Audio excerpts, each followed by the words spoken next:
Good afternoon. We have a quorum, and I'll call to order the regular session of the Land Clearance Redevelopment Authority for its regularly scheduled meeting held on April 22, 2025 via Zoom. May we have a roll call, please? Commissioner Jones not present. Commissioner Evans, Here. Commissioner Koenig, Present. Commissioner Spencer, Present. and Chair McBride. Present. And you have a quorum with 4 present and 1 absent. Outstanding. We'll take up approval of minutes from our meeting held on March 25, 2025. Is there a motion to approve? Second. Properly moved and seconded. May we have a roll call vote, please? Commissioner Evans, Aye. Commissioner Koenig, Aye. Commissioner Spencer, Aye. and Chair McBride. Aye. Motion passes with all voting yes. Thank you. For our next item, Resolution 25 LCRA 10920, I will move to postpone this resolution until the next meeting. Is there a second? Second. Moved and seconded. May we have a roll call vote, please? Commissioner Evans, Aye. Commissioner Koenig, Aye. Commissioner Spencer, Aye. and Chair McBride. Aye. Motion passes with all voting yes. Thank Mr. you. Chair, Yes. could I request, Zach, are you gonna make that request? Oh, no, yeah, I was just going, Susan's, resolution would like to go next, Chairman. It's the last one under Jim. So that's ending in 927? Yes, I see it.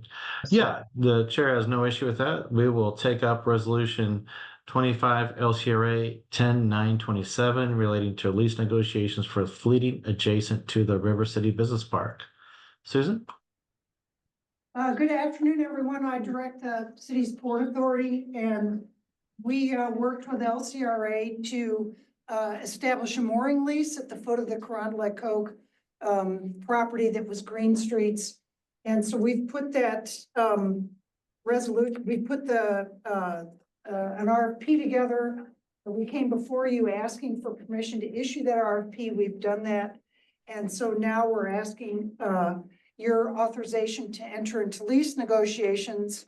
And there's a term sheet attached to the resolution. Do you have the picture? Okay. There's a term sheet attached to the resolution, and it describes the approximately 930 feet. Oh, there it is. So what you're seeing is about 930 feet. The river to Pear is on the left. And there would be a fleet here, the revenue from which would come to LCRA.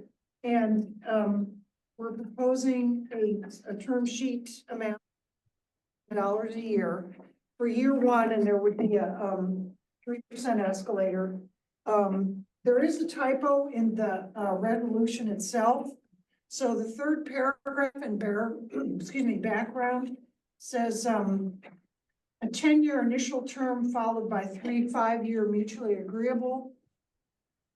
Term sheet is a 10-year initial term followed by 2 10-year mutually agreeable extensions. So I wanted to correct that typo if I could. Otherwise, if you're amenable to us entering into a lease agreement, that's what we are requesting. Port Authority is requesting your authorization to do. All right. Ms. Finley, do we need to amend the resolution? Susan, could you repeat where that typo was? Yeah, if you go to the front sheet of the It's in the resolution, background. the third paragraph under background, the sentence starts, paragraph starts, RFP anticipated blah, blah, blah, a 10-year initial term, second line, followed by 3 5-year mutually agreeable. It should be 2 10-year. But we're incorporating Exhibit B, which is correct, and that's in the action item. But whatever you believe, Ms. Finley, is the advice I would take. I would say since that is in the background, that is not the authorizing action, so it's okay just as a typo, since we're incorporating a particular exhibit and asking the board to take particular action relating to that exhibit. However, if you do want to change it, you could just amend it from the floor. But I don't think it is necessary. I'm fine following your advice as long as the other commissioners are. But I will open it up for discussion to the commissioners. Any questions or comments, fellow commissioners? On the project or the typo? Yes. Oh, okay. I guess my maybe only question is with the proposed lease and the startup costs. I think we talked about in the past how there were some improvements that may need to be made. So is the company that we're leasing the rights to, are they going to be making improvements for that 6 month of no rent payments, or is there some other startup costs that wasn't mentioned in the resolution? They have agreed to take out all those derelict mooring cells, plus there's a round structure that was the base for a conveyor belt pier column, that's gone now. Yep. And so they're gonna take all that out at their expense, and take it out according to the Army Corps' instructions, because the Army Corps gives them a permit to moor there. So they're gonna do that at their expense. And we've offered to help them out with the 6 months of a break on the rent. So yes, they're gonna be taking those out. They also will be putting in at their expense what's called a dead man, which is a way to moor those stationary barges to which moving transitory barges attach. And they've secured all their easements that they need to get to and from what they bury in the embankment to anchor a chain to. So yes, they've agreed to pay all those expenses, with the only consideration being a 6 month break in the rent. Yeah, as long as we're not coming out of pocket in addition. I think that makes a lot of sense, and I commend you for, getting this processed and pushed forward so quickly. I think it's only been several months since the original approval, so I'm glad we'll see some money from this investment soon.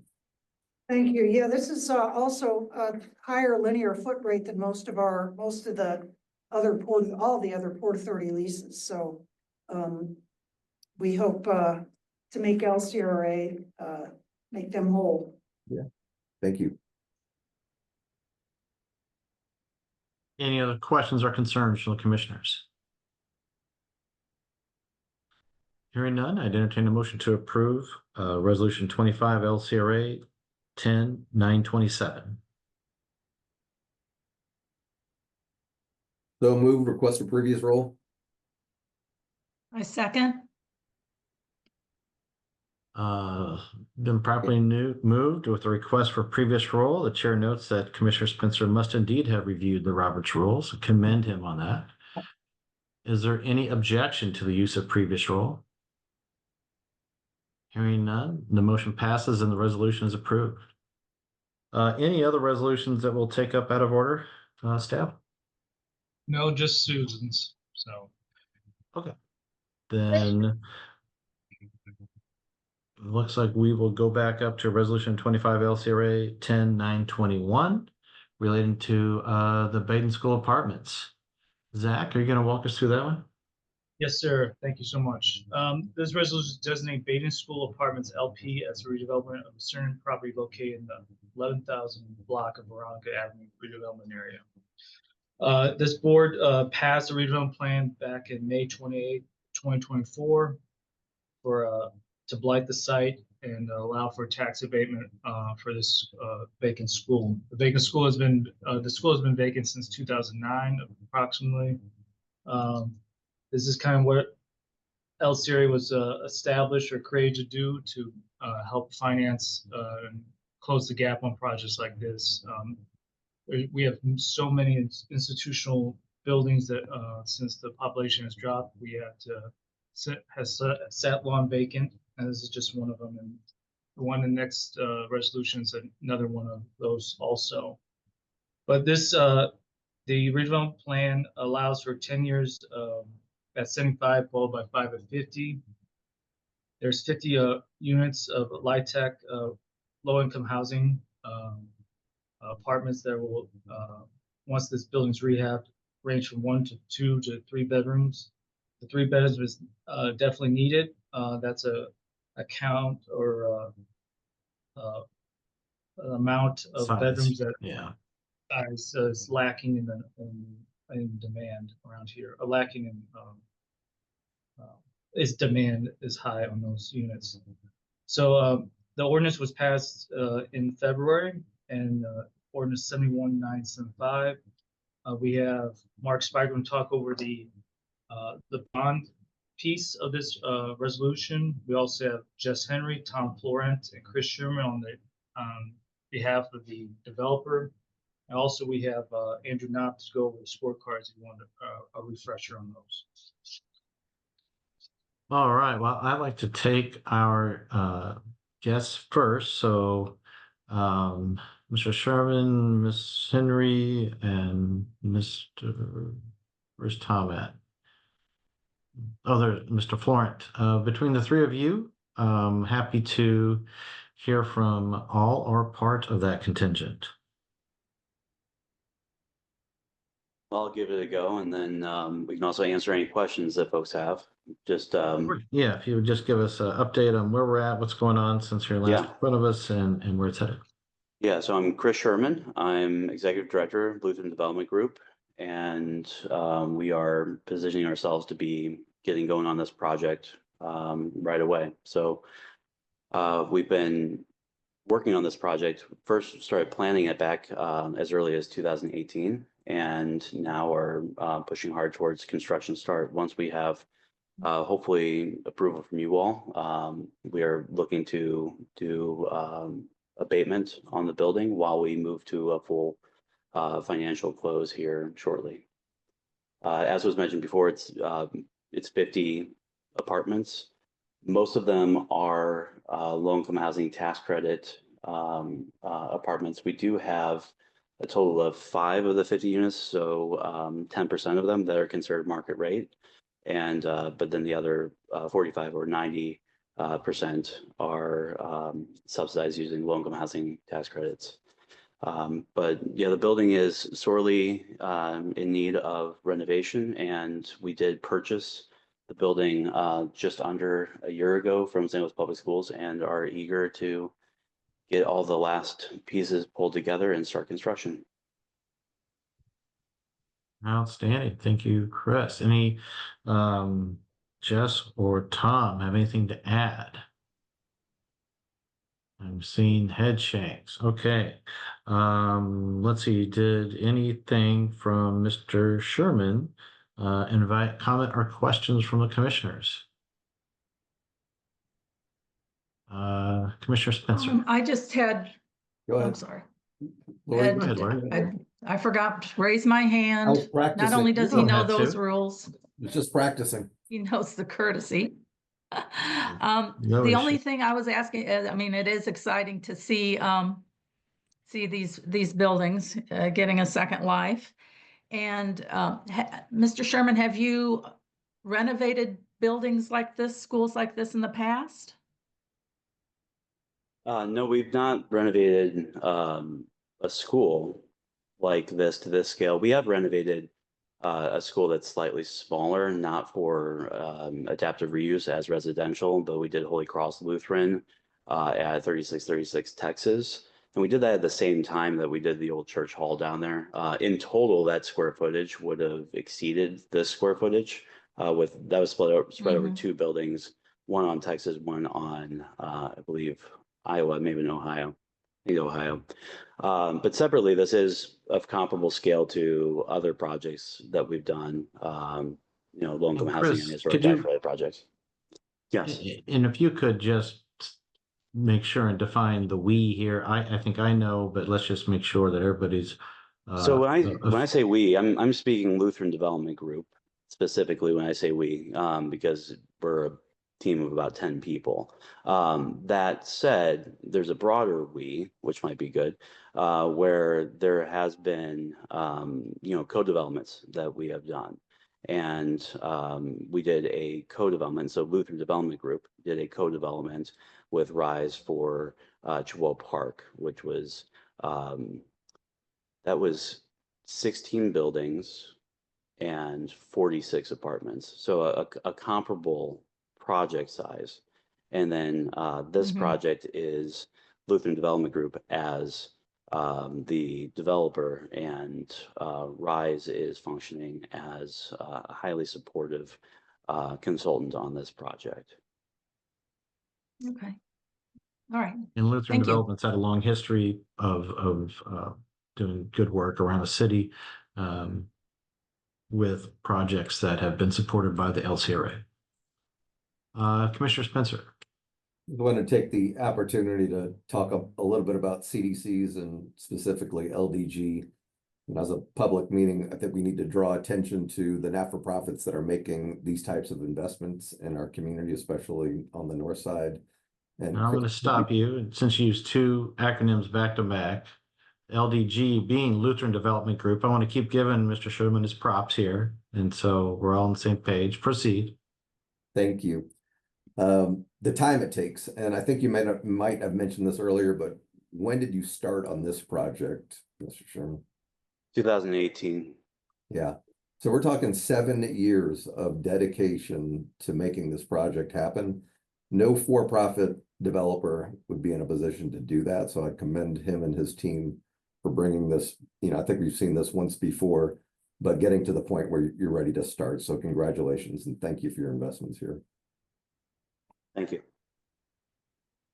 Absolutely. Anything else? No. I'm gonna have Andrew Knapp walk us through the scorecard. I don't seem to have that in my package. So can we put it up? There we go. Andrew? Slides. Okay. Oh, sorry. I'm gonna pause for 1 minute. I see Commissioner Evans' hand. Hi there. I was just going to ask if you could run through which other sources are secured versus applied for, financial sources. And is that to Mr. Sherman or Mr. Knapp? Both. I mean, Or whoever Mr. answers, Sherman, whoever if jumps you could answer it. I'm going to say my understanding and then ask for Jess Henry to correct me if I'm wrong on everything. But I would say that all of our sources have been approved. Where we are now is that we're moving towards the final equity closing with the tax credit equity investors. So, we have, let me go to our sources and uses tab over here. So when we look at our, state funding through MHDC or our local funding through CDA, ARPA, all of those have been awarded. And now we are just moving to the full final financial closing of bringing these investors in at the closing table. I'm going to read through just to make sure I don't misspeak, but yeah, as far as any of the as far as any of the items that we have to apply for, those all have been approved. Now I'll pause and see if Jess wants to correct me on any kind of technicality there. No, we received an allocation of low-income housing tax credits from MHDC, both state and federal credits in 2021. So we are working with them to secure a firm commitment and go to the closing table. We have received our allocation of historic tax credits from DED for state tax credits, and we have an approved Part 2 for our federal tax credits. All of the soft financing from CDA and MHDC are also committed. So financing is largely in place. We'll go for our tax exempt bond issuance But we're using 4% low-income housing tax credits, and there's no volume cap issue in the state of Missouri, so that's virtually assured for our construction kind of financing, and then a little bit will stay on as permanent debt.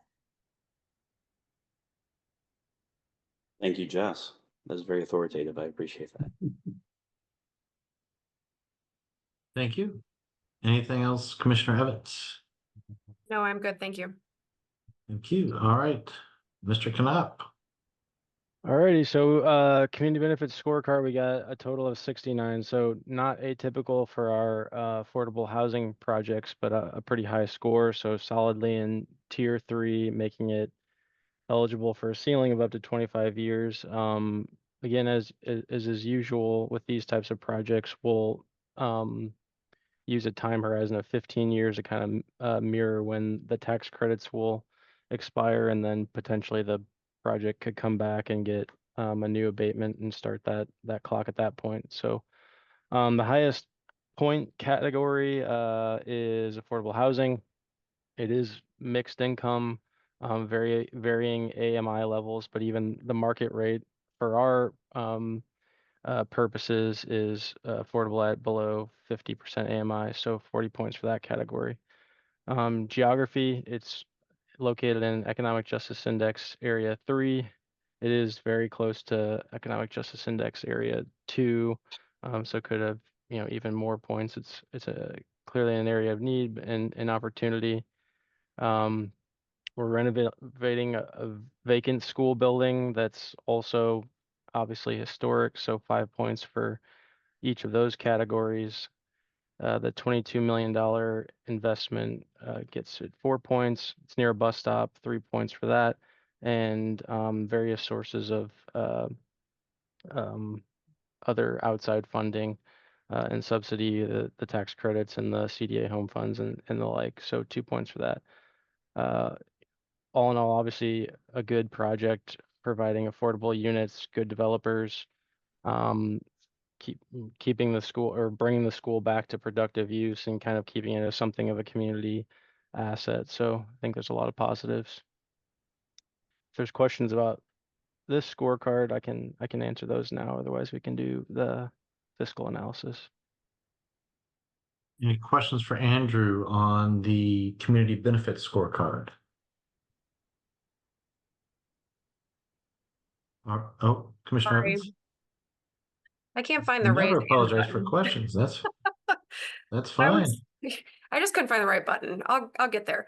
I was wondering if there is a thought process as to not going from 15 years to 20 years if it's eligible for up to 25, just in a stabilization and resyndication of carrying the project through the compliance period for the tax credits and into the next resyndication. Zach The- may have go ahead, Yeah, Zach. the issue with the compliance piece for us is we have one compliance officer here on staff.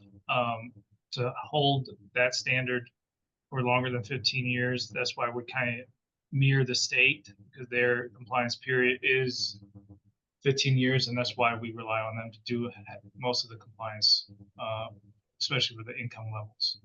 Anything over that would be hard for us to enforce and do any type of clawbacks if they weren't following the regulations we sought out in the project.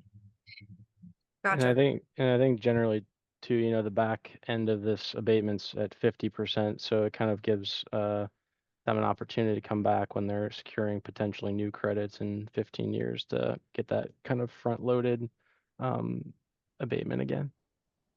Yeah, we've seen several other projects come back after to reapply for LIHTC.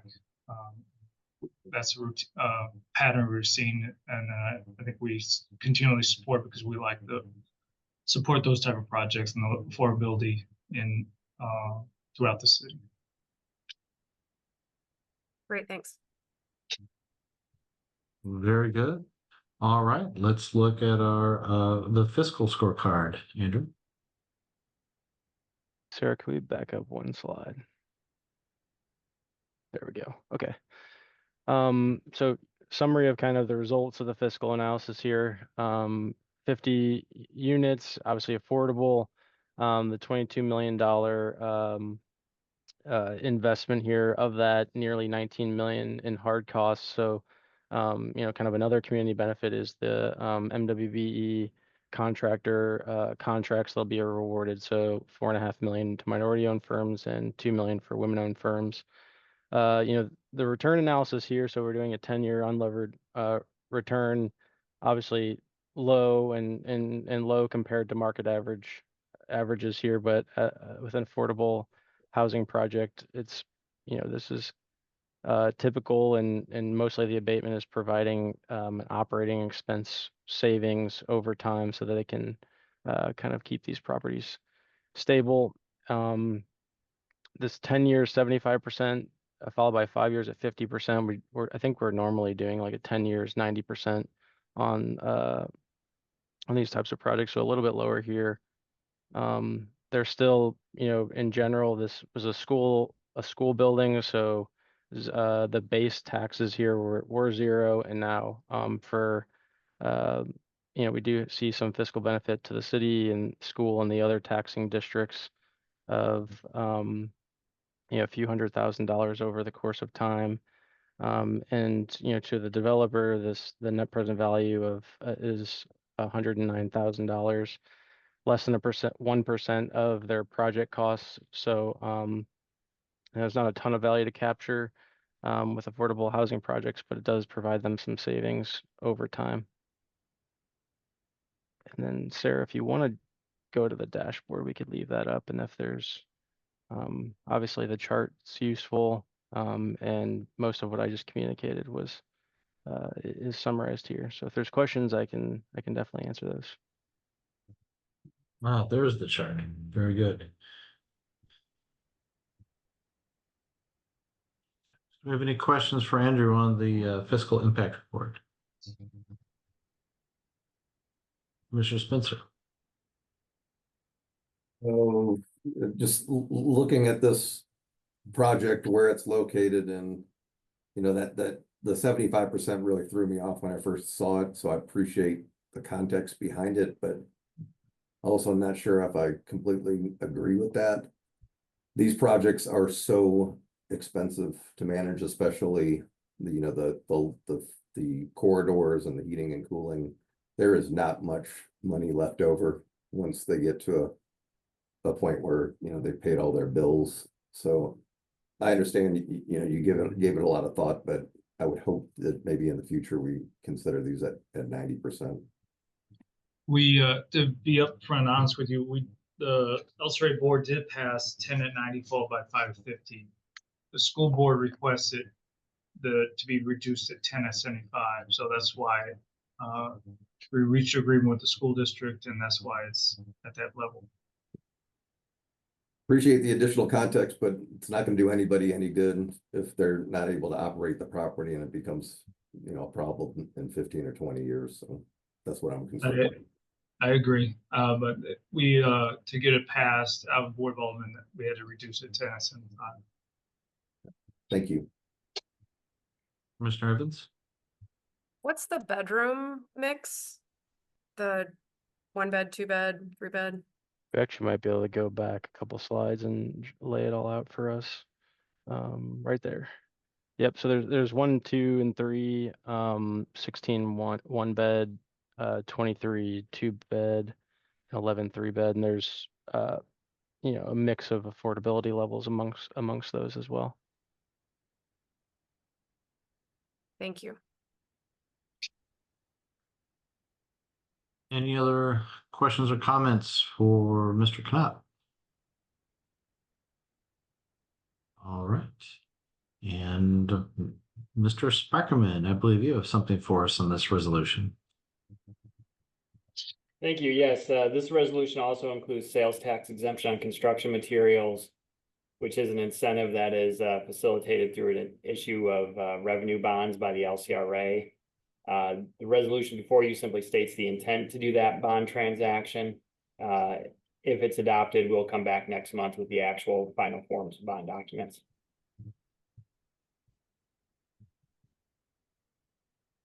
Happy to answer All any right. questions regarding that process. Commissioner Evans. I believe this question is going to be for Mr. Sherman. I was wondering if the sales tax exemption on construction materials was included in your financial applications to MHDC and other entities.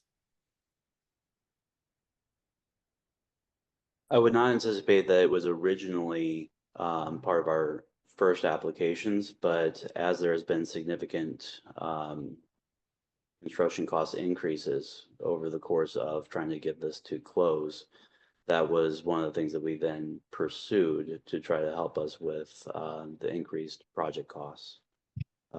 So being that this was first applied for several years ago, it's an incentive that we are pursuing in order to get the project to construction. And is that the same thing with the tax abatement? Did your operating budget include tax abatement? Tax abatement has always been reflected, but the sales tax exemption was something we pursued as we were trying to just make the project continue to work. Because as the projects take longer and longer to close, that just gives more opportunity for prices to increase. And this is one of the ways we're trying to solve that. And does MHDC have a revised approval process to take a look at the budget again at financial closing, and then that all gets wrapped in? How does that? Yeah. Okay. Yeah, that's when you get to the very end with what Jess was referring to with firm commitment. So there's you're walking alongside each other the whole time, and then it's as you're getting to the final closing that you get the final numbers locked in, which is the state at which we are entering into right now. Gotcha. Thank you. I'll also take this as an opportunity in a public meeting to extend Commissioner Spencer's comments on how difficult these projects are and how expensive they are and how hard they are to operate. So I appreciate everyone's efforts in trying to get this to the closing table and creating a benefit for the community. Thank you. All right. Anything else on this resolution? I think we have a comprehensive review of it. So at this time, I'd like to entertain a motion to approve Resolution 25 LCRA 10-921. So moved. Second, request previous rule. Properly moved and seconded with request for previous rule. Or is there any objection to that request? Hearing none, the motion passes and the resolution is approved. Thank you all and good luck. Thank you. All right, now we're going to take up resolution 25 LCRA 10-922 relating to assignment of redevelopment rights to Delmar Divine Phase 2. Yes, sir. There goes Zach. Yeah, this is another exciting project. This is a resolution approving assignment of redevelopment rights to Delmar Divine 2 LLC and stating the intent of land clearing with LCRA. For the Sorry, I'm going to have to interrupt you. I need to recuse myself from discussion on this topic, and I think Olivia is standing by to let me know when you're done. I'll notify you. Thanks so much. Thank you, Commissioner Evans. All right, please proceed, Zach. for the redevelopment rights for the property within the 54, 67, 55, 59 Delmar redevelopment area. LCRA entered in a redevelopment agreement on April 15th, 2021 with CRG Services LLC. They developed the phase 1, the eastern half of the complex, and now phase 2 is in front of us for the buildings 3, 4, 5A, 5B. They will phase 2 will have 81 affordable units with a little over 14,000 square feet of commercial and community space. Then it'll be a mixture of studio, 1 bedrooms, 2 bedrooms, and 3 bedroom units, all with 60% AMI or less. So we're very excited. Before this project was, phase one was completed. LCRA owned this complex. We owned it over probably over 20 years. And spent much money on upkeep and security. So we're happy to see this eventually being a project that's an asset to the community and bringing tax dollars into the community also. So we to speak in front of, on behalf of the developer, we have Matt Mazel and Alex Keeling, and also Mark Spikeman will discuss any type of bond questions you have. And, Andrew Knapp will discuss the scorecards also. Thank you, And Zach. the original agreement was 15 years at 95%. The agreement was created before the incentive reforms were established. So that's why the levels are at that at 95%. I'll be happy to answer any questions if you speak to Matt and Alex. Thank you. Mr. Mazel, Mr. Keeling, can you give us an update on where we're at on this and provide any further context? Matt, I don't know if you want to start, but first of all, thank you for the board for hearing us today. I know we've recently got approved for what would be 4% tax credits with the Missouri Housing Development Commission. So we're proceeding with that and then soliciting what would be letters of intent and preparing for it with investors and other lenders for in support of this development. Yeah, I would Thank concur you. with that. Is that, you know, like Alex said, we're putting the final pieces together with the equity partners that we're putting together for historic, as well as the LIHTC credits. Putting together, you know, the full capital stack with the anticipation of starting and closing the transaction in July or August of this year, and starting construction as soon as possible after that.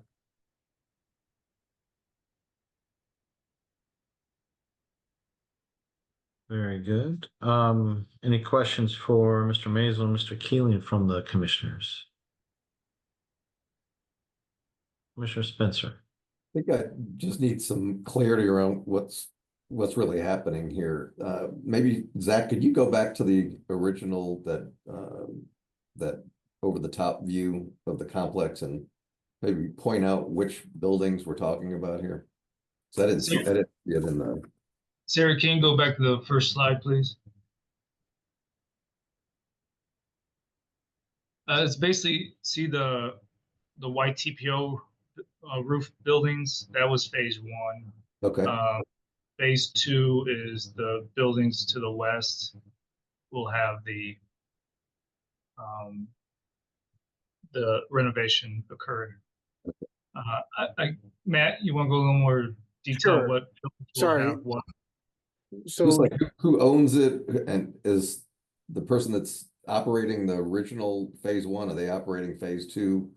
How is this ownership? Did we own it before and now we're selling it to you, or just what the history is on how you guys are developing this? So I'm newer to this development. I've been working on it for about 3 years, a little over 2.5 years to almost 3 years. This has been going on for a long period of time, as Zach mentioned earlier. So the buildings to the east are owned by Bob Clark and Larry Chapman, and through a couple different partnerships. There was 2 transactions that happened in the first phase. Now the second phase will be the third transaction and finishing all the buildings for the deal.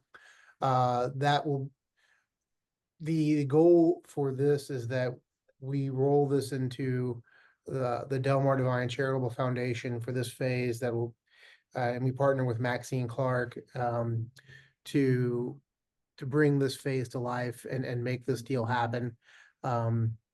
We're still working through all of the intricacies of the details of how that's going to occur. But this phase is currently owned by the same group that owns phase one, just kind of rolling it through to the charitable foundation to make the project happen. That said, so if you look at the buildings here, the tall building on the south side is building 5B. That is 8 stories tall or 7 stories tall, and it'll have majority of the residential units. That's the old nurses dormitory.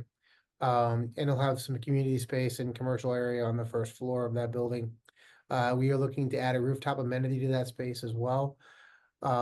If you look to the building to the west of that, it's a 2-story building. That's the old gymnasium.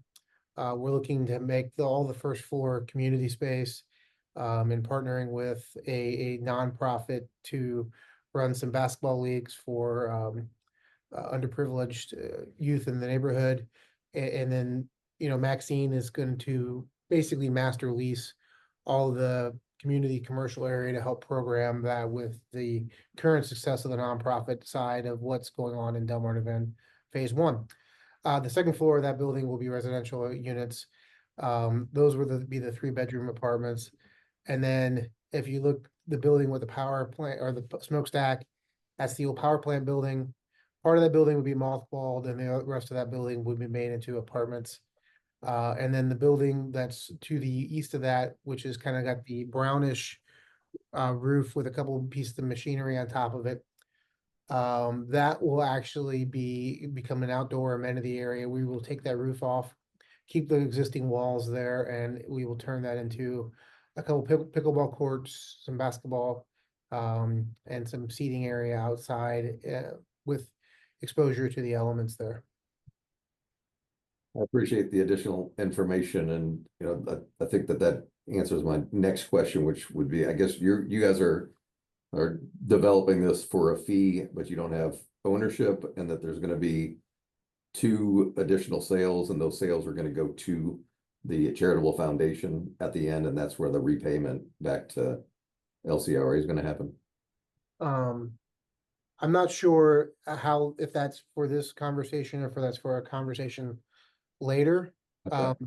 But this is, I think the ask here, if Zach can be way back in on this point. It's just for, I think, 2 different things here. Okay.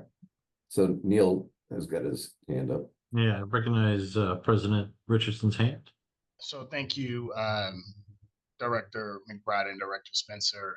So as Matt alluded to, the first phase of the project was owned by the Seneca Group, as well as other members of Clayco. They were the developer owner of the project. Del Mar Divine master leased it and really managed the ongoing operations. As you can see, that the project has been wildly successful with being able to lease up the residential units as well as the office units. The co-working space that's been created as well as the deli to serve the community has been met with great regard and support from the community overall. The goal in phase 2 is to accomplish, very similar goals and achievements, where the developer is really building the project kind of built to suit to support the operations of the Del Mar Divine.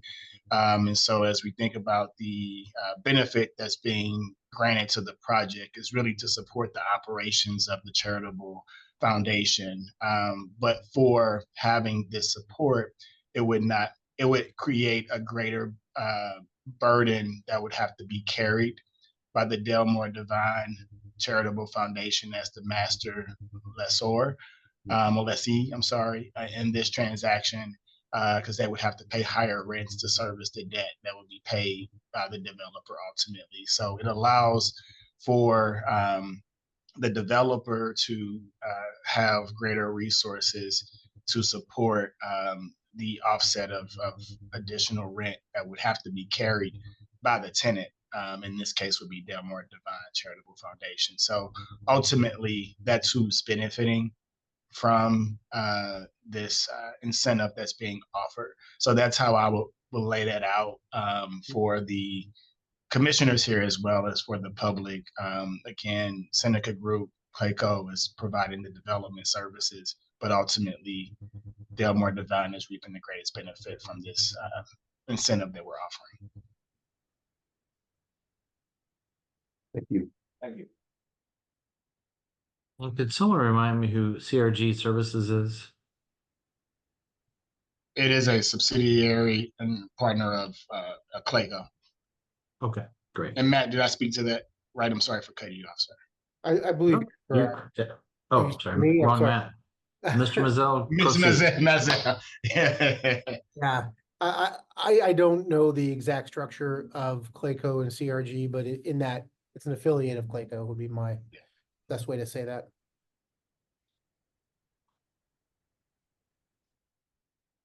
All right, any other questions for Mr. Mazel or Mr. Keeling?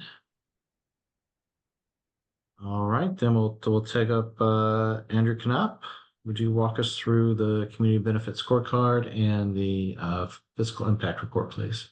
I can.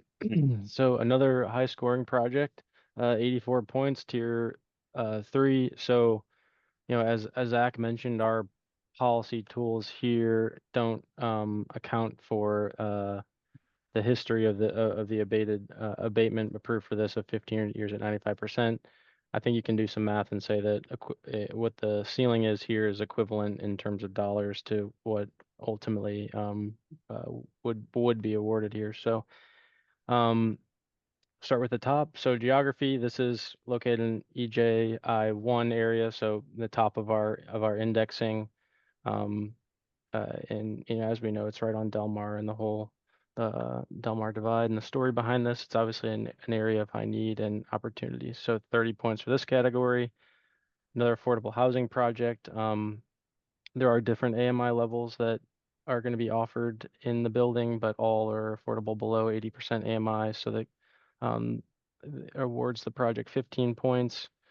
Expected to create 50 jobs. That'll be kind of managed by the Delmar Divine Charitable Foundation. 8 points for job creation. It is just within half a mile of the Forest Park to Bolivar Metrolink station, so good transit access. It's located along a commercial corridor, and not just any commercial corridor. It's a Delmar Main Street, so supported by that organization as well. An additional 2 points on top of the normal commercial corridors points here, so 7 points. Oh, we have it is a historic building, but it is not a historic Baden school, so we have a little bit of a carryover text there. It was built in 1907 though, so preserving a historic structure, 5 points. Nearly $50 million capital investment, 5 points. And there are as well sources of outside funding in the historic tax credits as well as LIHTC. So yeah, a great project for a number of reasons. In addition to the first phase of this project, which also had a lot of benefit to the community. Questions if you have them. Any questions for Andrew on the community benefits scorecard? All right, let's proceed to the fiscal impact report. And let's back up one real quick, Sarah. Thank you.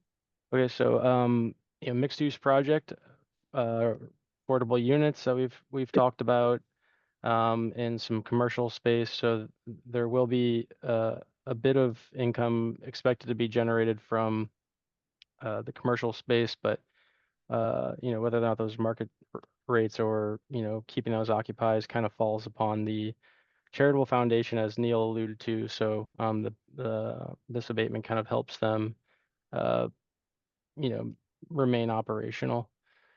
Potential MWBE impact, so hard costs of nearly $35 million results in $8.2 million that can be awarded to minority firms and $3.8 million to women-owned firms.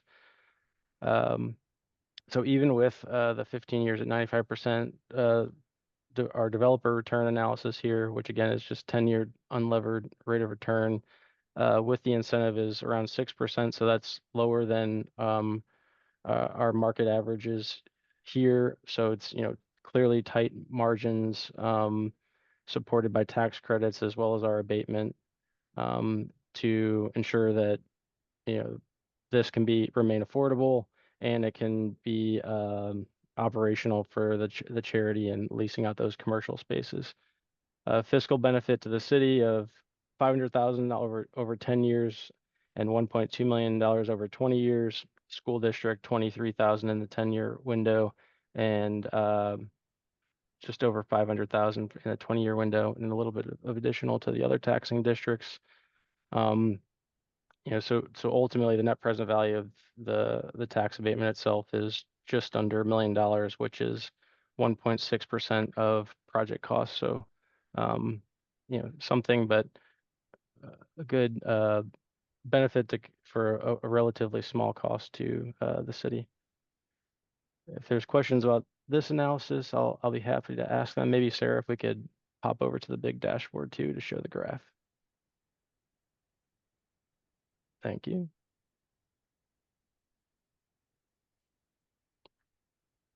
All right.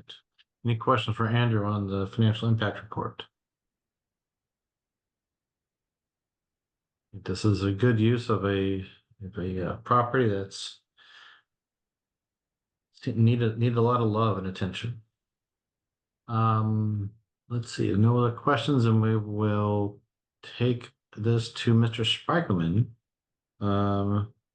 Mark, would you advise us on the next piece of this? Yes, the resolution before you does two things. One, it approves the assignment of phase 2 that was mentioned before, but also states the LCRA's intent to enter into a revenue bond transaction to facilitate a sales tax exemption on construction materials.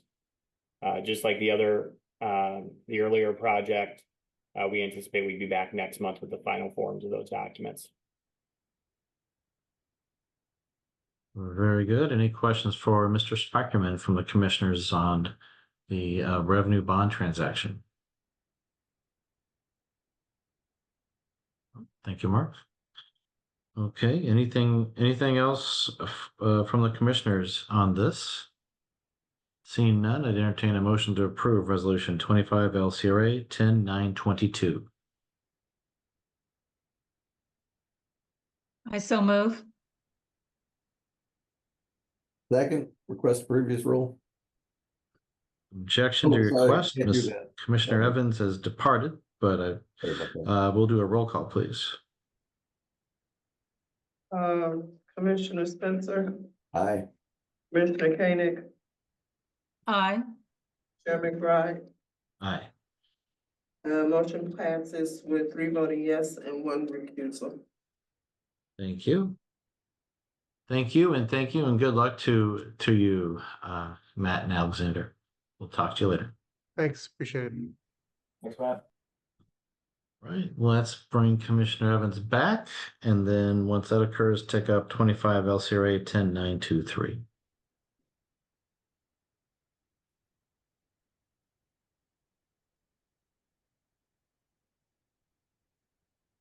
It looks like Rob will have the floor once Commissioner Evans returns.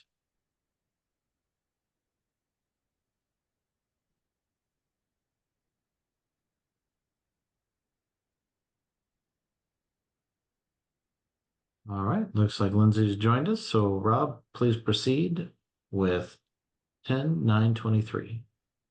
Thank you, Mr. Chairman. Good afternoon, Commissioners. This resolution authorizes LCRA to execute a management agreement with St. Louis Parking Company to manage the newly acquired surface parking lot in City Block 129. And I want to share my screen here and show you a map of the site. Give me just a second.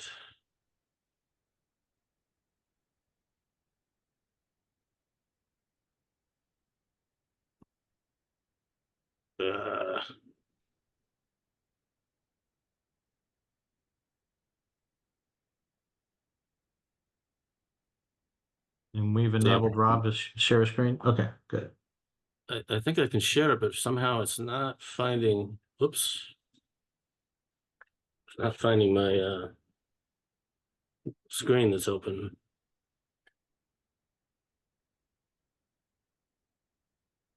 Multi-share is on, so anyone can share their screen. Try one more time. Sorry about that. Didn't actually have the window open. There we go. Can you see that? Yes. Yes, we can. Okay. Thanks. So I can't see you guys now, but I'll try and do my best here. So as you know, and I see Commissioner Evans has her hand up. Lindsay? Hi there. I just wanted to disclose that my company worked on the qualifications analysis for this area, but I don't believe this is going to have any undue influence on my consideration of this item. All right. Thank you for your disclosure, Commissioner Evans. Rob, please proceed. Okay, so as you're all familiar and we've discussed many times, LCRA approved the acquisition of the Railway Exchange Building, which is shown at the top of this graphic at 615 Olive Street, and almost all of City Block 129, which is the city block immediately to the south, via eminent domain, which that court cases has happened, and a jury determined that the value of the all of the parcels that are outlined in red at the bottom of this graphic were 2.55 million with interest. We paid into the court on March 28th, 2.585 million to acquire all the parcels shown in red at the bottom of this graphic. One of those parcels at the northeast corner of City Block 129 is a functioning surface parking lot at 600 Olive Street. That surface lot is being managed by St. Louis Parking Company on behalf of the previous owners. Now that LCRA owns this surface parking lot, obviously the revenues from the parking revenues should be directed to LCRA. St. Louis Parking Company provided us with a interim operating agreement that is attached to your board packet. This operating agreement will call for St. Louis Parking to operate this parking facility for a fee of $750 a month. And we will proceed with entering into that agreement with them. We are also have some other issues that we will address, one coming up in closed session. But what we are seeking is permission to enter into this agreement with St. Louis Parking to operate this surface parking lot. And with that, I would entertain any questions. I would say that the revenues will probably, we are looking to demolish the parking garage as soon as we can get all the details arranged, financing, bids, and that sort of thing.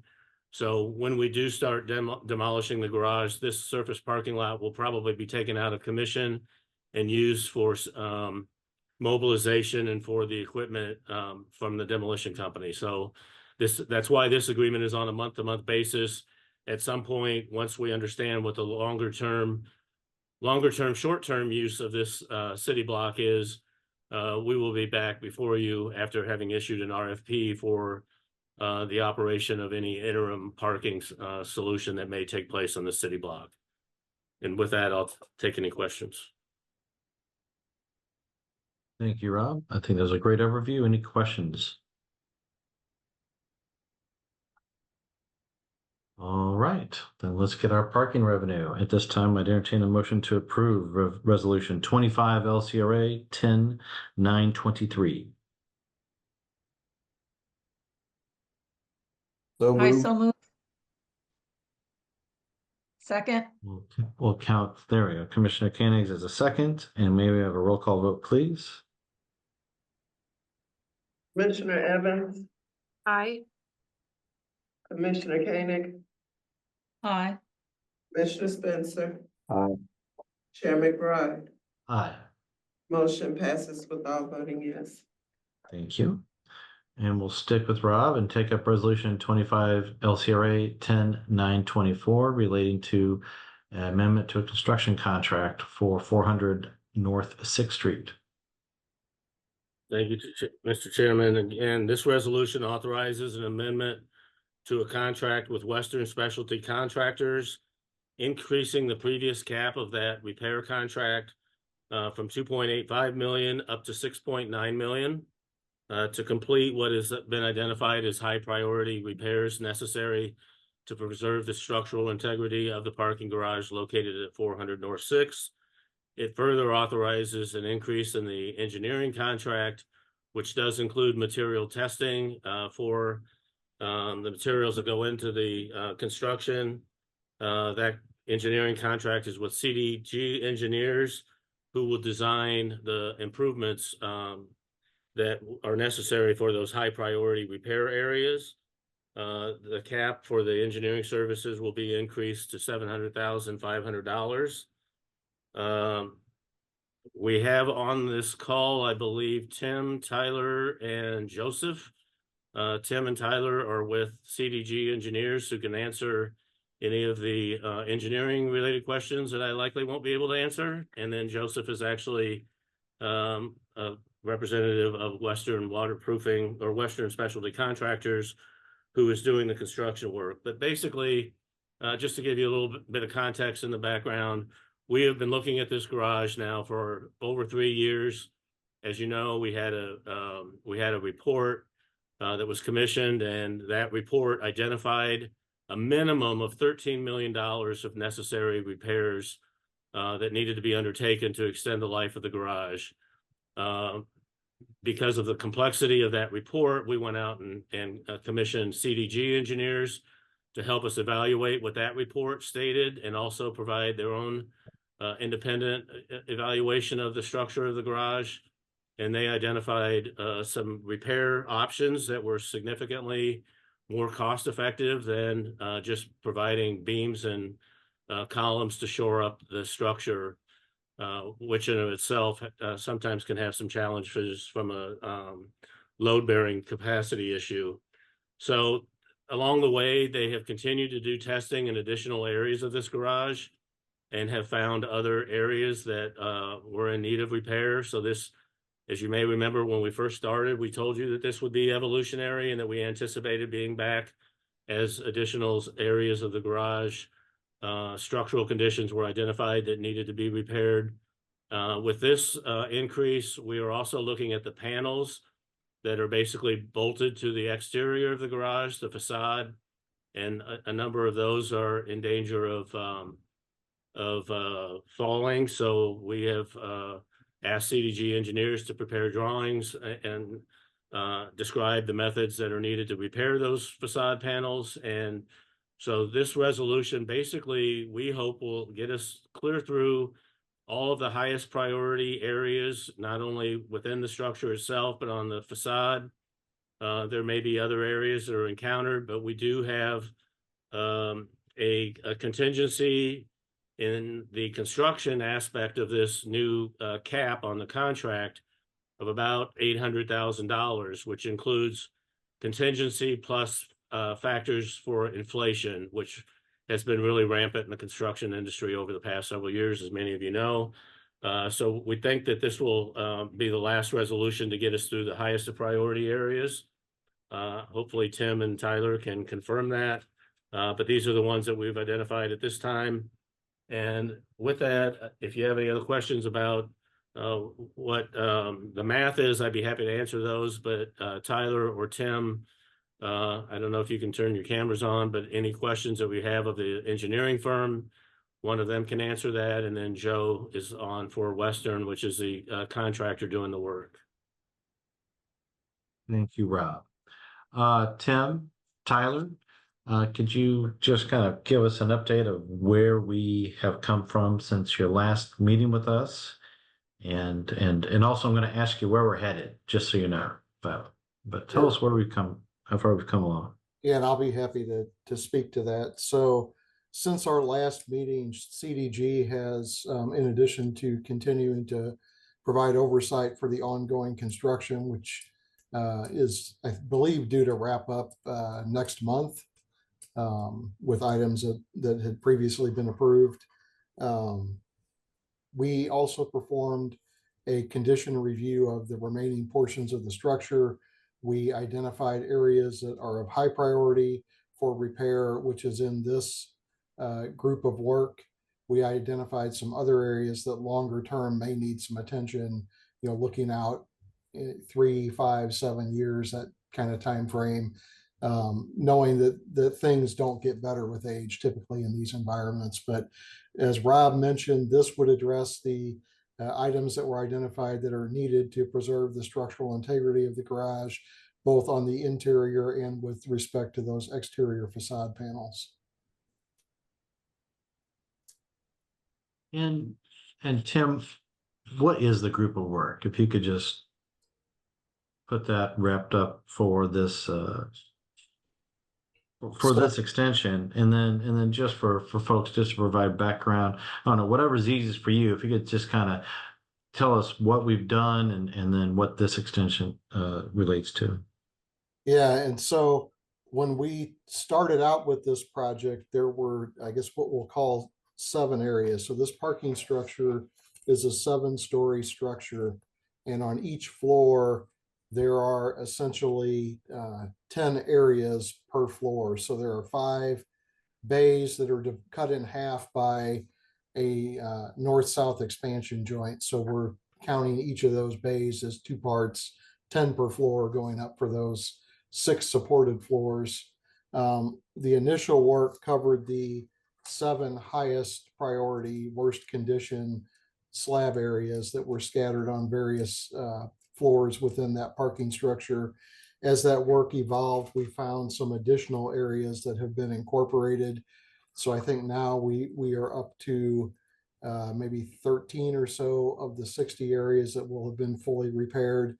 With this new work, we are proposing to do work on the entire top level that has some high priority areas from a structural condition standpoint, as well as to waterproof that top level, get new expansion joints and a new waterproof membrane to preserve those repairs and to limit water infiltration down through the other parts of the structure, because that's been an ongoing problem.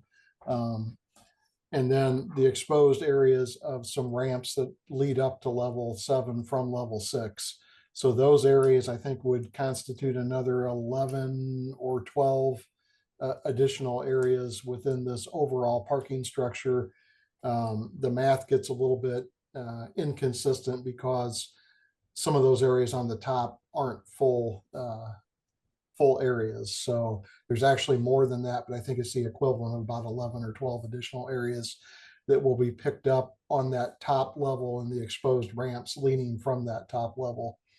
In addition to those, the facade panels on the exterior of the garage were evaluated, and we found some of those that were a high priority need to repair, as Rob mentioned, so that we can make sure that those don't come loose and collapse, fall onto the street below.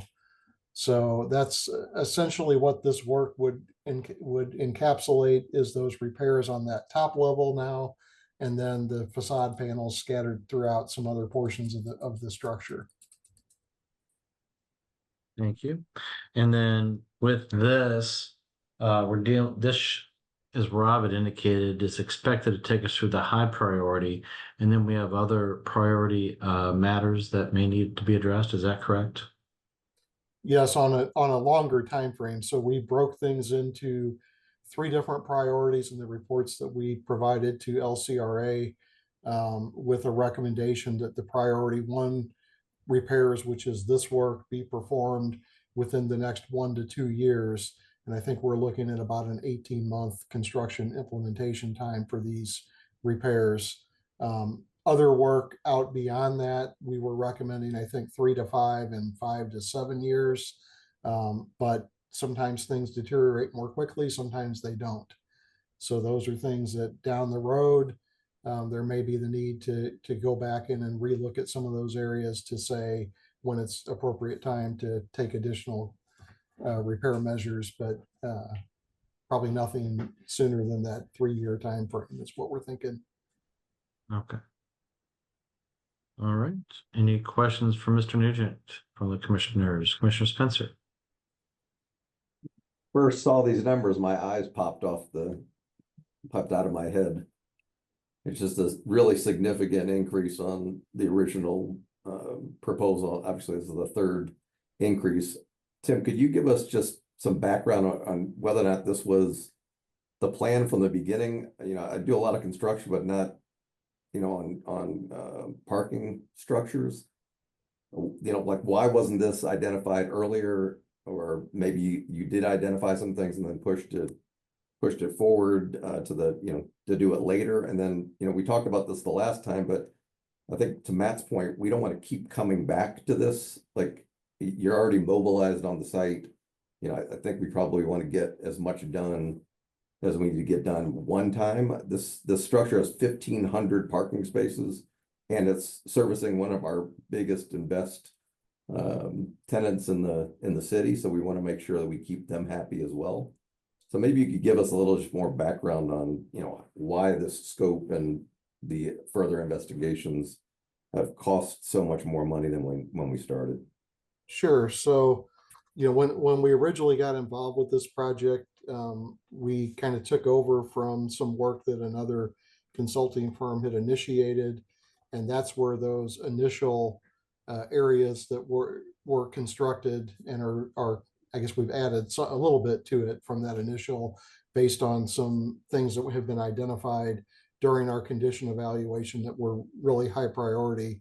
But I think the intent was that there was more deterioration in the parking structure, and everyone, I think, knew that, at least at LCRA and at the engineering company.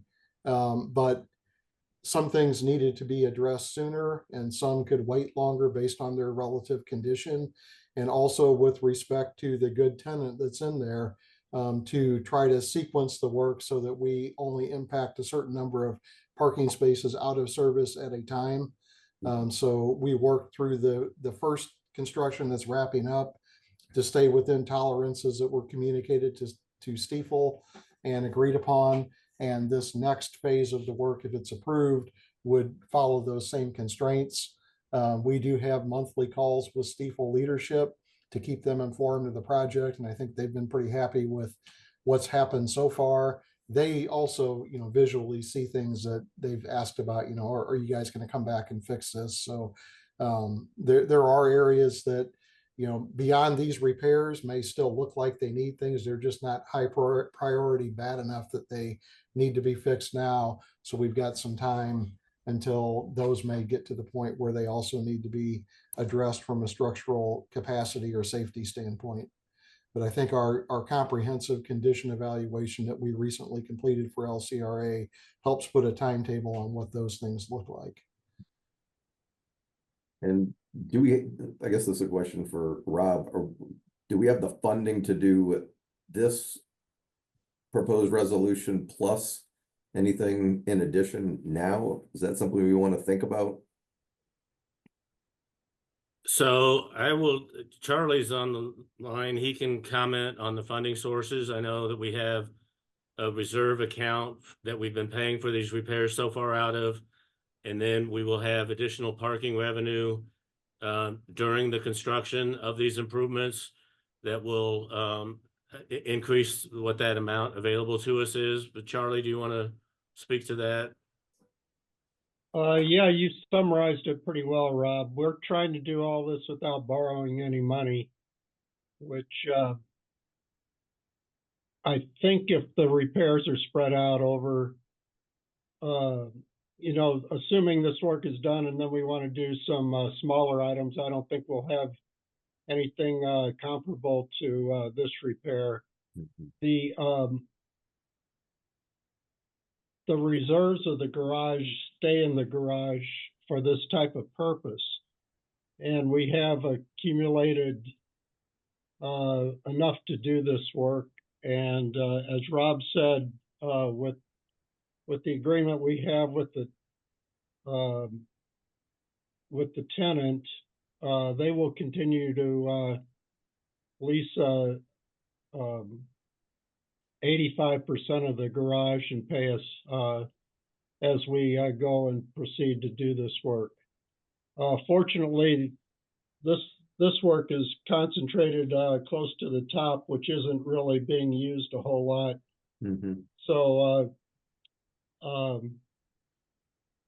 we meet, I think, monthly with the tenant to give them progress reports, and I've attended the last 2 meetings, and the tenant seems happy with our progress we're doing and the contractor's doing.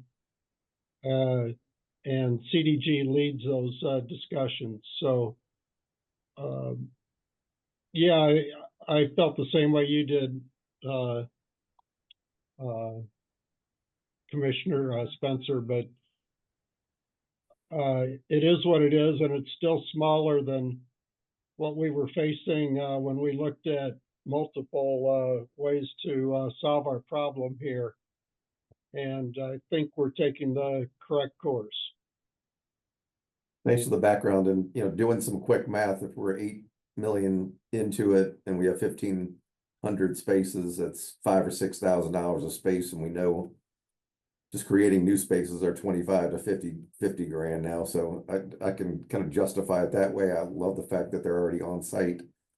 But I also would challenge LCRA staff to look at, those additional improvements and see if there's a way to complete those while they are mobilized. And so we don't have to disrupt the tenants again in 36 months.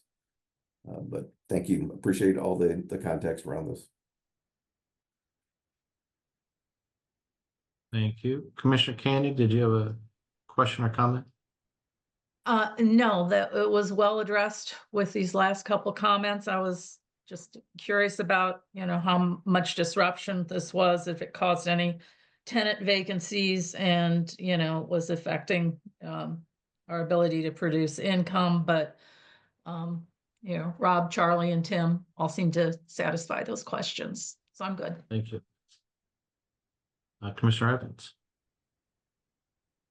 Is there anyone that could provide me with a little context as to the ownership of this garage? I think it's owned by LCRA. Does that sound right? That's correct. LCRA has owned this property since the early 1980s.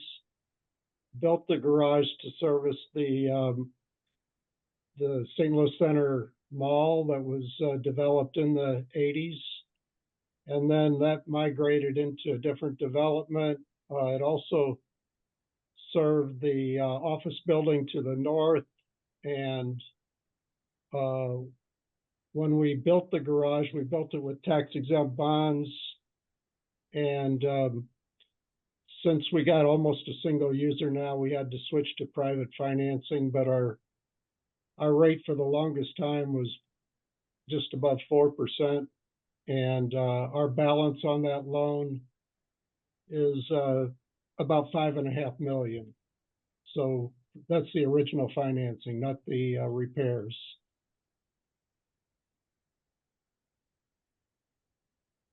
Does the user pay a maintenance fee or pay into the reserves, or is it sort of built into the, I guess, rental of the spaces? Yes, the latter. Thank you. And then finally, what's the lease rate of the parking garage? What percentage do we have leased out? The lease rate, the percent we have leased out, I think it's a 1,550 car garage, let's call it. I think the tenant is using about between 1,300 and 1,400 spaces. And we have, for the last year, I guess, year and a quarter, have sectioned off probably 100 spaces for construction, maybe 100 to 130 spaces for construction. We had other tenants in this garage, but once construction loomed upon us, we discontinued those arrangements. They were month to month, and now it's just the tenant to the north.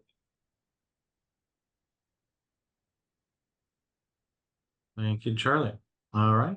And Mr. Johnson, do you have anything to add or supplement from Mr. Nugent at CDG had for us?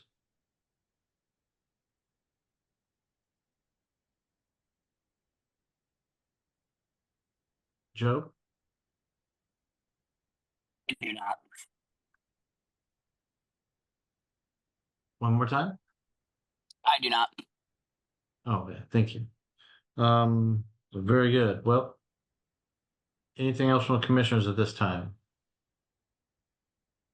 Seeing none, I would entertain a motion to approve resolution 25 LCRA 10-924. So moved. I second. Properly moved and seconded. May we have a roll call vote, please? Commissioner Evans, Aye.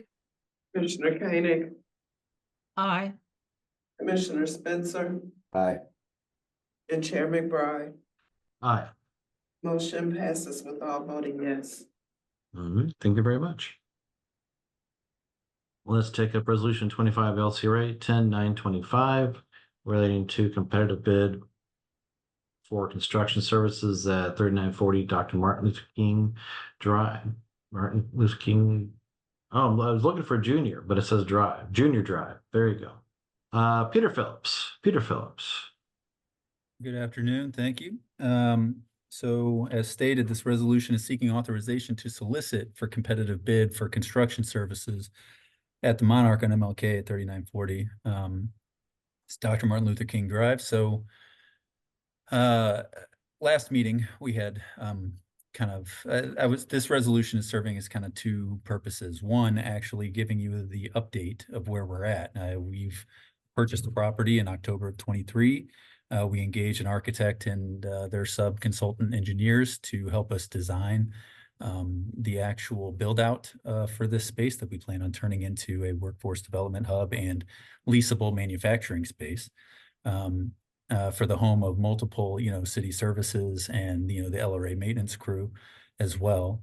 And so we're at that point. I'm happy to announce that we are ready to actually bid out a portion of this facility. And we are phasing it into multiple phases. Phase 1 is what we're seeking authorization for now, and that is going to be the western portion of the site, the 1-story. And so essentially, with this resolution, it is authorizing us not only to publicly solicit, but then also to form a selection committee to evaluate any proposals and bids received, and then bring back our recommendation to LCRA with the recommended respondent to enter into a contract for that phase 1 construction. So we will be back. This is just a authorization to solicit and form a selection committee. So at that time, we will be bringing back the full contract and for your evaluation and approval. But in the meantime, we wanted to give you a quick update on exactly what we mean by phase 1 construction and give an overview of the scope of services.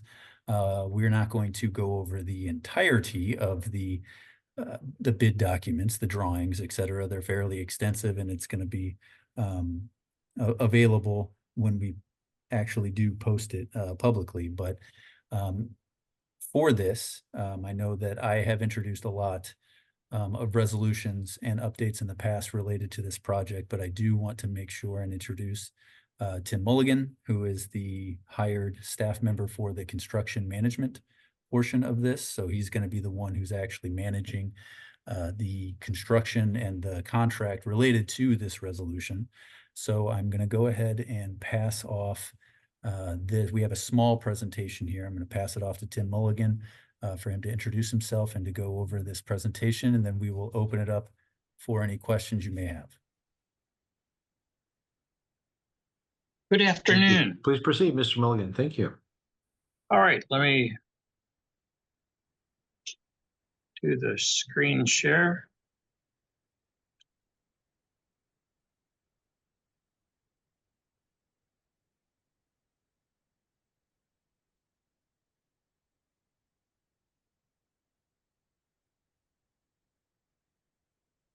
All right.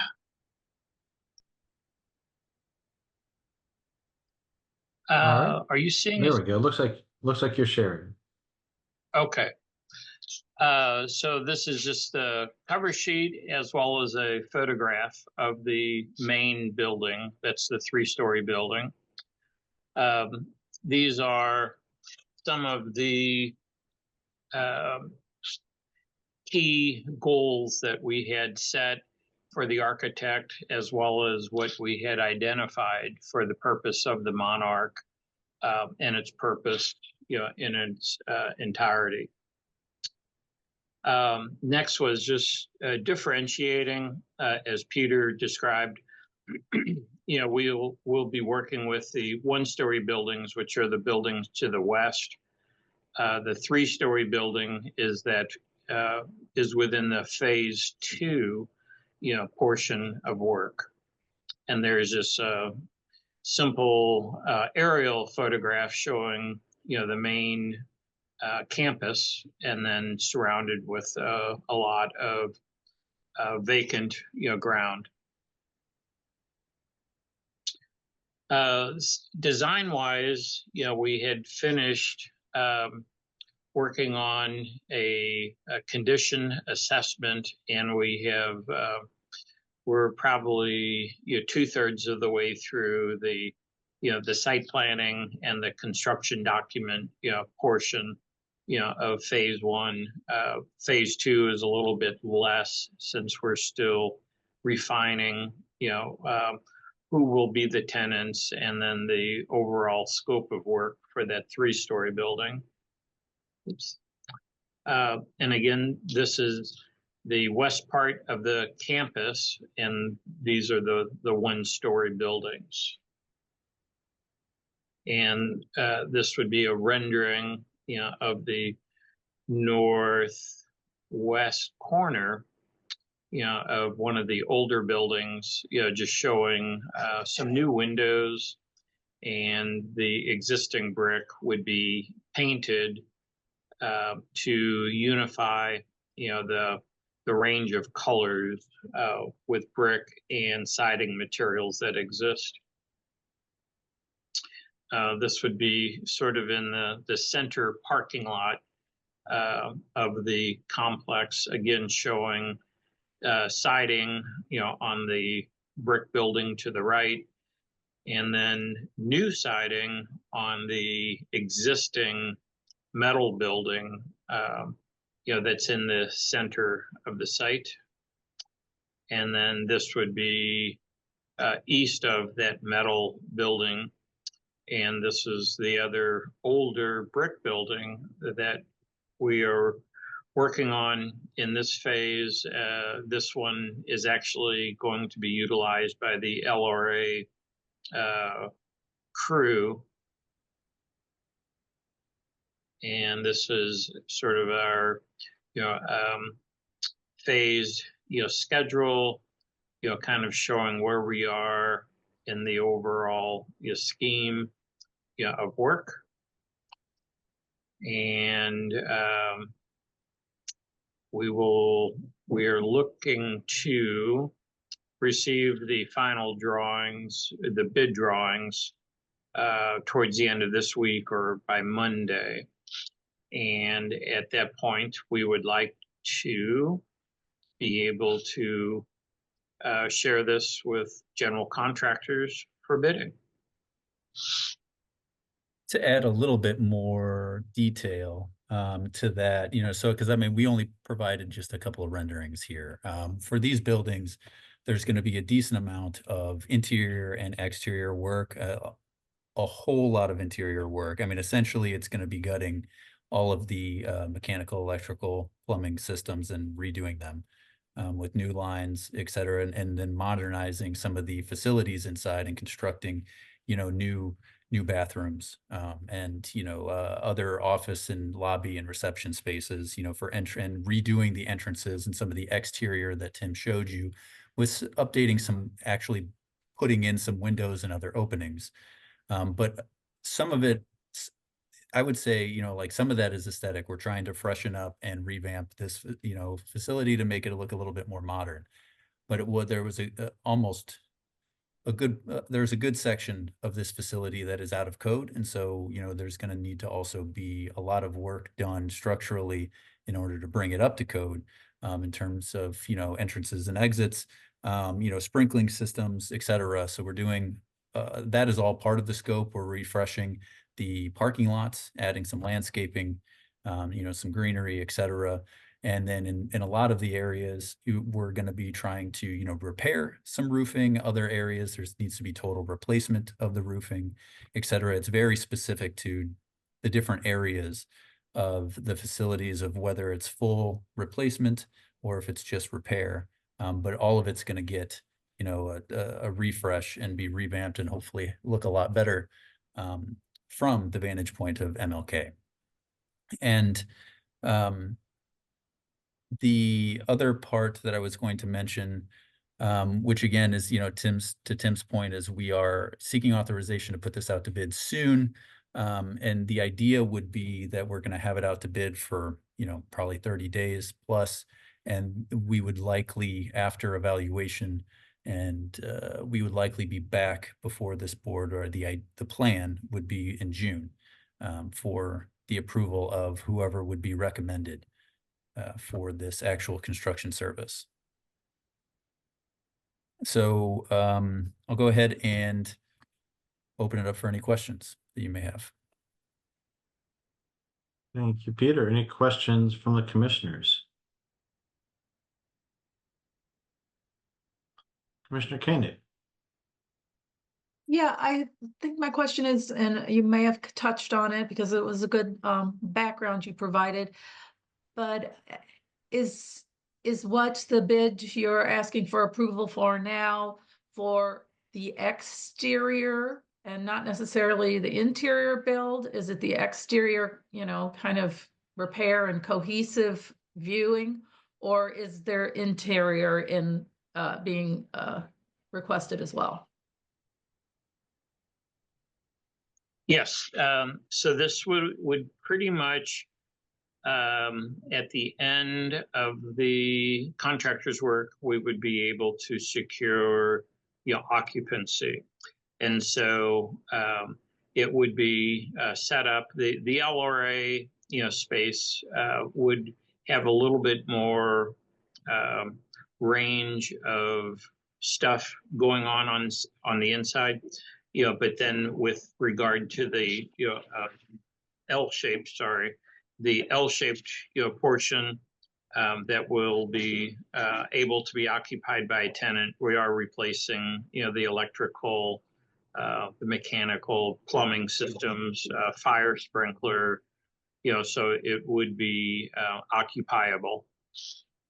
I do think that the westernmost part of the building where we anticipate building out, or anticipate it housing more of a reception lobby office space area, that's going to be a little bit more white boxed to allow for the future tenant to put the finishes on. But there will be, you know, the heating and cooling, there will be the electrical, there will be the plumbing rant. So, but the exact layout of that space will be kind of up to the tenant to build fully out. Right, okay. Okay, so that'll have input from the potential tenants before it's occupied. Correct. Now, Okay. yeah, but to Tim's point, the one building where he showed building 14 that we're anticipating for the LRA maintenance crew, we're planning on building that fully out. Okay, all right, thank you. All right, Commissioner Spencer. Couple of pretty obvious questions. Just want to confirm that you guys are thinking about how any improvements on the western side of this project are going to impact the rest of the development in terms of water lines, you know, sprinkler systems, you know, how you're going to dead end the HVAC, all those things. Obviously, you don't want to have to do again when we do additional work. The second question, and maybe the most important question, is how are we paying for all this? I will address the second question. So we do have the majority of the funding for the construction of this first phase will come from an ARPA allocation that we received previously, which is bundled together for the acquisition, holding, and then some of the construction of this. So that ARPA allocation is not enough to cover the entirety of the campus. So, which is, you know, one of the reasons why we're phasing it out. And there will be additional funds, which actually is the next item on the agenda. As part of that, will be pooled together in order to complete the entirety of the construction of the first phase. Now, we can't say exactly how much and where all the money is coming from right now without the bids coming in, but we do have multiple funding sources lined up, including ARPA and including the next item, which is a use tax contribution from the city. And so depending on what the bids come in at, if there are additional funding sources that are needed, we have some others in the pipeline as well. When we bring back the contract for your recommendation, we will have the total number. We'll know, and so at that point in time, we'll be able to lay out exactly all of the funding sources required in order to cover that contract. And so the since this funding is ARPA, it will need to be spent in its entirety by the end of 2026.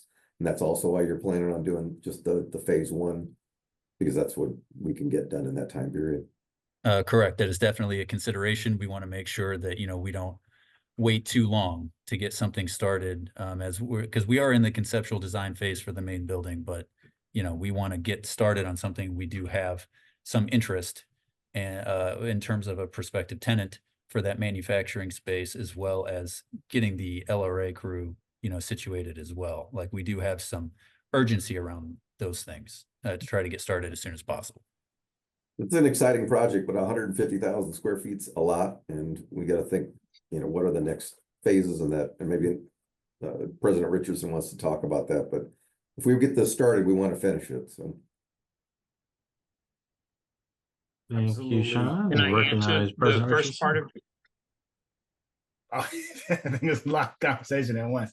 Director Spencer, I definitely wanted to acknowledge your statement. So we are have conceptual drawings and plans for the larger building itself, but due to the urgency of the ARPA funding expenditures, as well as having 2 tenants already ready to go and move forward and start some activity on the space, we were very thoughtful through the planning of phase one to ensure that it will coincide with future development on the eastern building, as well as the next phases of the project, while not interrupting what's happening at phase one as we start to build out phase two.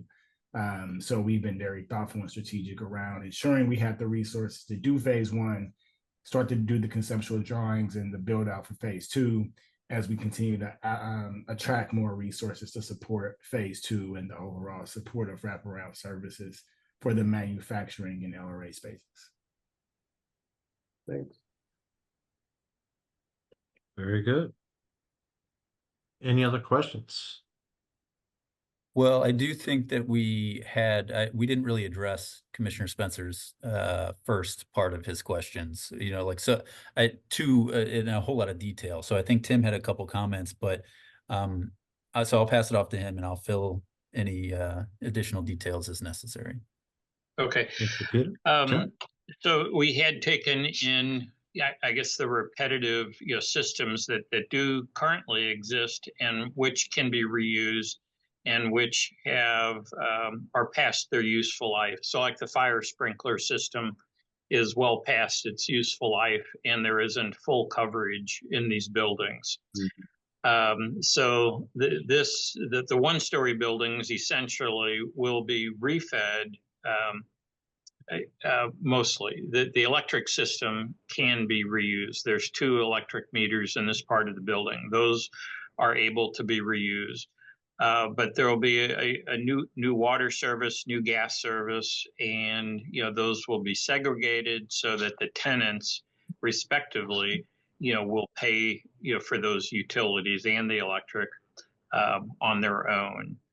The other thing is it's a huge building. It's 800 feet, end to end. So relative to pushing water, that far becomes a problem. The existing building is set up with a diesel fire pump. So we're looking to sort of be able to retire, that necessity and, separate, from that level of, checking and maintaining, that type of apparatus. So hopefully that answers what you were looking at, Mr. Spencer. Yeah, and that's why I'm glad you're on the job, Tim, you know, all these things, Okay. you just get into the, you know, it's great conceptually, but you've got to get into the details to understand, you know, what these additional costs may be. And, you know, I always think about the 2 water lines for the service and for the sprinkler. And if that's, you know, able to be done or it's already done, that's a good cost savings. But the project's expensive and we've got to pay attention to the details. So thank you.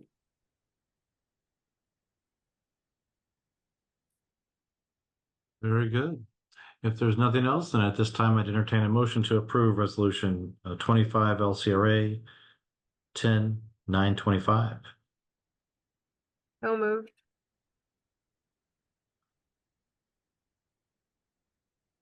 Second, request a previous roll. It's been properly moved and seconded with request for previous roll. Is there any objection to that request? Hearing none, the motion passes and the resolution is approved. All right, and finally, we'll move on to resolution 25 LCRA 10-926. I believe Peter, can walk us through that as well. Yes, thank you. So I mentioned it previously in the last presentation, but resolution 25 LCRA 10-926 is authorizing entering into an agreement, a funding agreement with the Community Development Administration for up to $900,000 for the purposes of construction for this phase 1 of 3940 Dr. MLK. So the background for it is the city fiscal year budget passed an allocation of up to, $2.2 million for special projects, from this use tax fund that was given to CDA for distribution. And so CDA has earmarked 900,000 of that for this project. And so we would be engaging into a funding agreement for access to those funds that we can apply to the construction phase of this. The funding agreement is largely based on other funding agreements that they have with organizations where they distribute money out, and there's different reporting requirements and approval requirements, and some of it's modeled off of also the ARPA funding agreements that we have with them and other funds that flow to us, through CDA. And so we'll have different approval processes that we need to go through before we can actually expend the funds. They'll be involved in the solicitation and the recommendations. They'll have a review period of any recommended contractor that we would be proposing to you. We'd also be proposing it to CDA for their review, and then the review of any invoices, and they would be ensuring that all of the funds that are expended were spent on eligible activities, which essentially in this case is for construction. The activities that we laid out to you are going to be the activities that are allowed in the budget for this funding agreement. And so this is, again, what I had mentioned, this is one of those funding sources that we're planning on using in conjunction with the ARPA subrecipient agreement that has been previously approved. And that is, that's essentially it. The all 900,000 is earmarked specifically for this phase of this project and not for anything else. So I will go ahead and open it up for any question or comments. Any questions or comments for this resolution?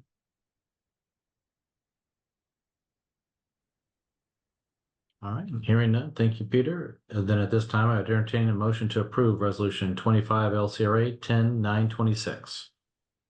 So moved. Second, request a previous roll. Properly moved and seconded with a request for previous roll. Is there any objection to that request? Hearing none, the motion passes and the resolution is approved. Thank you, Peter. All right, at this time, I believe that we are going to entertain a vote to go into executive session. Ms. Finley, could you crystallize and focus us on which statutory sections under which we would be moving? Yes, that would be Missouri Statute Section 610-021, Part 2, and Part 12.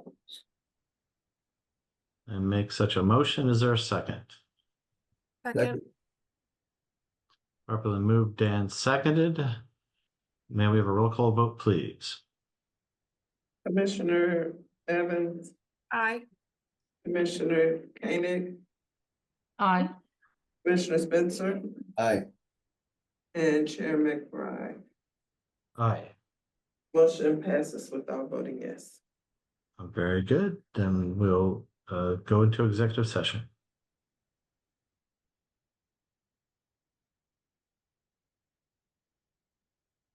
That's what I thought. Do we have anything in open agenda for general session? Just one quick note. I wanted to recognize our newest employee, Paul Weatherford. I don't know if Paul, you're still on or not. He's joined the incentives team, and you all will probably be hearing from him throughout. He's replacing Jake. Oh, there's Paul. I see him standing up in the room there.